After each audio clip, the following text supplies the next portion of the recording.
Verona நகரமே அமைதியா தூங்கிக்கிட்டு இருக்கு. ஆனா ஃபாதர் லாரன்ஸ் அறையில மட்டும் விளக்கெரியுது. அவர் உள்ளுக்குள்ள ஒரு பயத்தோட அங்கும் இங்கும் நடந்துகிட்டே இருக்கார்.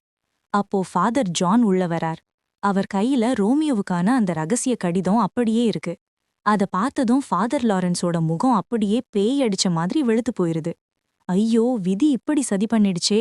ரோமியோக்கு உண்மை தெரியாதே. அவன் ஏதாவது விபரீதம் பண்ணிடுவானேன்னு பதறி துடிக்கிறார்.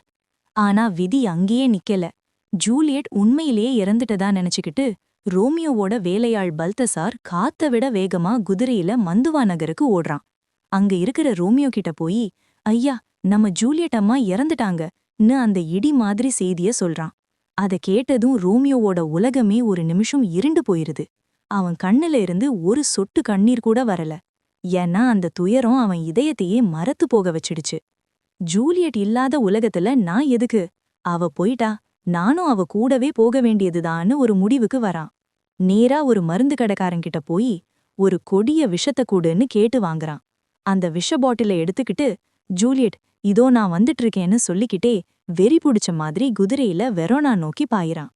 நள்ளிரவு நேரம். அந்த மயானமே நிசப்தமா இருக்கு. அங்க ஜூலியட்டோட கல்லறைக்கு முன்னாடி பாரிஸ் நின்னு அழுதுகிட்டு இருக்கான். அப்போ தூரத்துல ஒரு வெளிச்சம் தெரியுது. கையில் ஒரு கடப்பாரையும் விளக்கோடும் ரோமியோ வரத பார்த்ததும் பாரிஸுக்கு கோவம் தலைக்கேறுது. ஜூலியட் சாக காரணமான இவன் இப்போ அவ உடலையும் ஏதோ செய்ய வந்திருக்கான்னு தப்பா நினைச்சு, நில்லு துரோகியே, உன்னை இப்பவே கைது செய்றேன்னு வாழ தூக்குறான். ஆனா ரோமியோ இப்போ ஒரு மனுஷனா இல்ல, காதலால செத்துப்போன ஒரு உருவமா தான் இருக்கான். அவன் பாரிஸ பார்த்து கெஞ்சுறான்.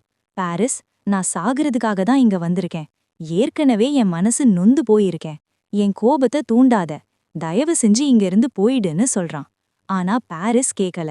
அவன் ரோமியோவை அடிக்க வரான். வேற வழியே இல்லாம ரெண்டு பேருக்கும் இடையில பயங்கரமான வாழ் சண்டை நடக்குது. அந்த துயரத்துல இருந்த ரோமியோவோட ஆவேசத்துக்கு முன்னாடி பாரிஸால ஒண்ணுமே பண்ண முடியல. கடைசியில பாரிஸ ரோமியோ கொன்னுடுறான். அடுத்து என்ன நடக்க போகுது?